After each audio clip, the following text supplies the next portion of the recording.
మొదలైన తర్వాత వచ్చే 5వ రోజున నాగుల పంచమిని జరుపుకుంటారు. దీనినే గరుడ పంచమి అని పిలుస్తారండి. అయితే ఇప్పుడు మనం ఈ 2025వ సంవత్సరంలో నాగుల పంచమి ఎప్పుడు వచ్చిందో తెలుసుకుందాం. ఈ 2025వ సంవత్సరంలో నాగుల పంచమి జూలై 29 మంగళవారం రోజున వచ్చింది. మంగళవారం రోజున నాగుల పంచమి కలిసి వచ్చింది కాబట్టి చాలా శక్తివంతమైన రోజు అండి. ఈ రోజు పూజ చేయడం మాత్రం అస్సలు మిస్ చేసుకోకండి. నాగుల పంచమి రోజు పూజ చేయడానికి శుభ సమయం ఎప్పుడు అంటే జూలై 29 మంగళవారం ఉదయం 5:41 నుండి 8:38 లోపే పూజను పూర్తి చేయాలండి. మళ్ళీ మధ్యాహ్నం 11:05 నుండి 12:46 లోపే పూజను పూర్తి చేయాలండి. నాగుల చవితికి ఉన్న విశేషం ఏంటంటే దానికి ఏదో సంస్కృత పూజా విధానం ఏమి ఉండదు. వీళ్ళందులో పాలు పోసేస్తారు, అక్కడ నిలబడి ఓ మాట అడుగుతారు. నన్నేలు నా గన్న నా కులము నీలు, నా ఇంటి నీలు, నన్ను కన్నవారి నీలు, నా ఆప్తులను ఏలు. పడగ తొక్కితే పగవాడనుకోకు, నడుము తొక్కితే నావాడనుకో, తోక తొక్కితే తొలగితో వెళ్ళిపో. ఈ నూకల్ని పుచ్చుకో మూకల్ని ఈ పిల్లల, నూకల్ని పుచ్చుకో మూకల్ని ఈ పిల్లల మూకల్ని ఈ. సంతానకారకుడు నాగదేవత. నాగదేవత అంటే సుబ్రహ్మణ్యుడు. అందుకే పురుష వీర్యమునందుండేటటువంటి సంతానోత్పత్తి కారక కణములు సర్పరూపంలో తిరుగుతూ ఉంటాయి అని మనకి పెద్దలు చెప్తారు. నేను ఈ మధ్య ఒక సైంటిఫిక్ జర్నల్లో ఆర్టికల్లో కూడా చదివిన విషయాన్ని, సర్పరూపంలో తిరుగుతాయి. అది నాగదేవతానుగ్రహం ఉంటే, అందుకే సుబ్రహ్మణ్యుడి యొక్క నామ. హై ఫ్రెండ్స్, పల్లెటూరులో నాగుల చవితి పండుగ ఎలా చేసుకుంటామన్న షేర్ చేస్తున్నాను.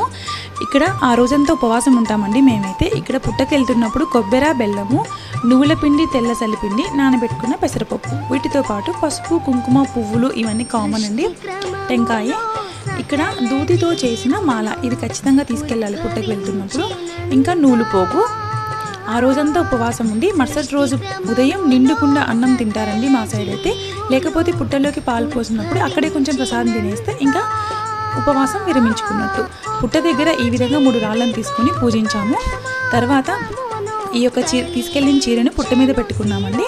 మనం తీసుకెళ్ళిన ప్రసాదాలు కొంచెం కొంచెంగా తీసుకొని పుట్టలోకి వదిలేసి పాలు పోస్తాము. మేమైతే మా సైడ్ ఈ విధంగానే చేసుకుంటామండి. మీరు ఎలా చేసుకుంటారు అన్నది కామెంట్ సెక్షన్లో కామెంట్ చేయండి. Thank you for watching. Please support and subscribe my channel.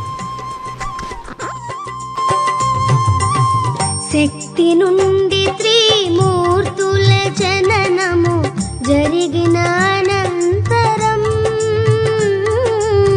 శక్తి నుండి త్రిమూర్తుల జననము జరిగిన అనంతరం, నాగలోకముకు అధిపతి అయ్యను వాసుకి అను సర్పం, అతడే నాగరాజు అండి.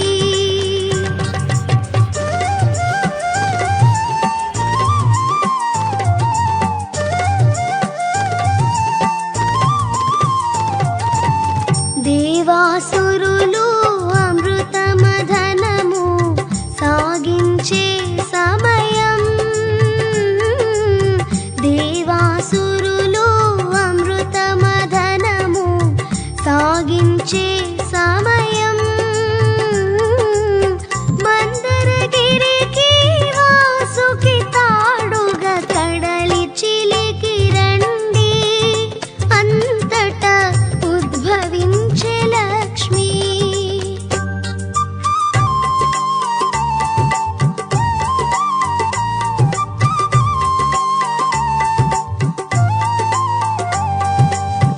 లక్ష్మిని చేపట్టిన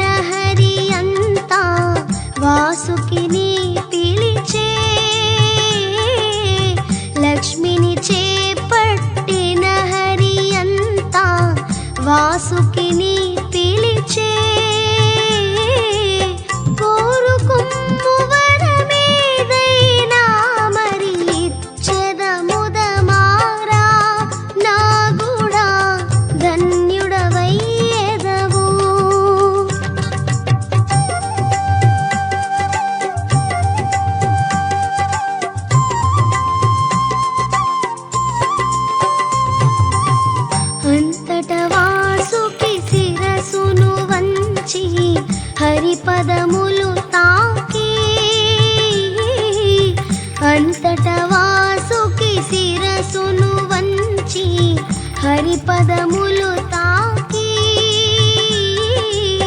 పాలకడలిలో నీకు తల్పముగా ఉండే వరమీయా స్వామి నా కదవేలు.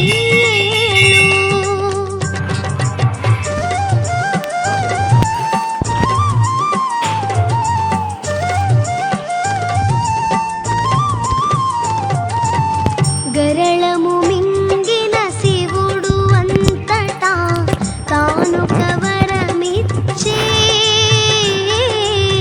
గరళము మింగిన శివుడు అంతటా తాను కవరమిచ్చే. నా కంఠమునకు ఆభరణముగా ఉండెదవో నాగా నీకిది శాశ్వతమగు వరము.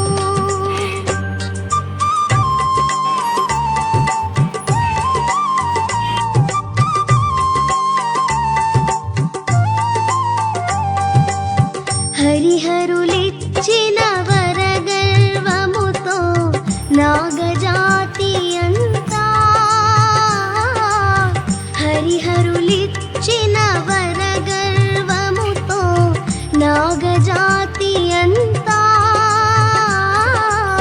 భూలోకములో విర్రవీగుతూ విషములెక్కసాగే మునులను నరులను బాధించే.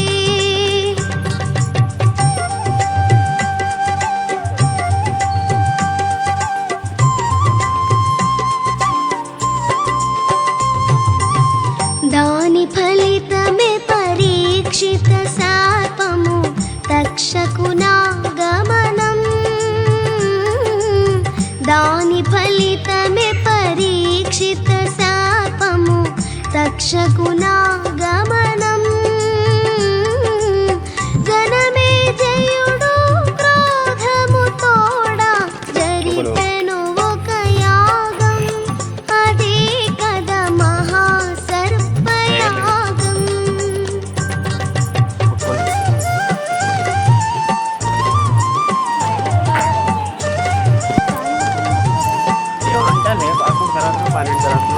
తక్షకుడంతట శరణు జొచ్చెను ఇంద్రుని కడ చేరి. తక్షకుడంతట శరణు జొచ్చెను ఇంద్రుని కడ చేరి. ఇంద్రుడు తెలియక భయమీయగా ఆతనితో కూడి తక్షకుని రప్పించెను మంత్రం.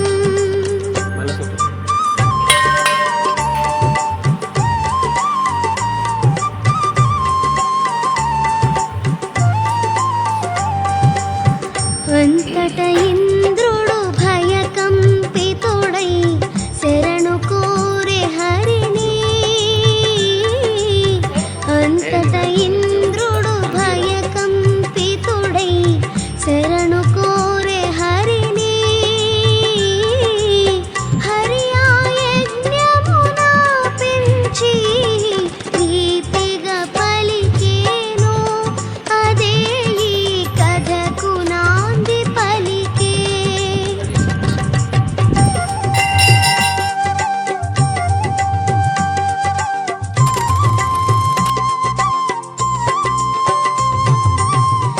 జీవులన్నీయు సృష్టిలోన మరి సమాన భాగస్థులే.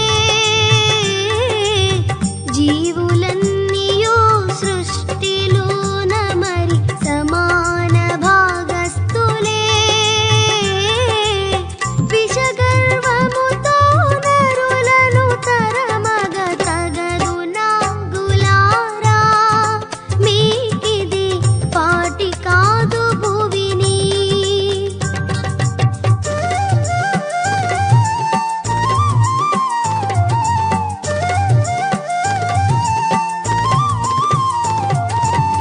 మీ ప్రాప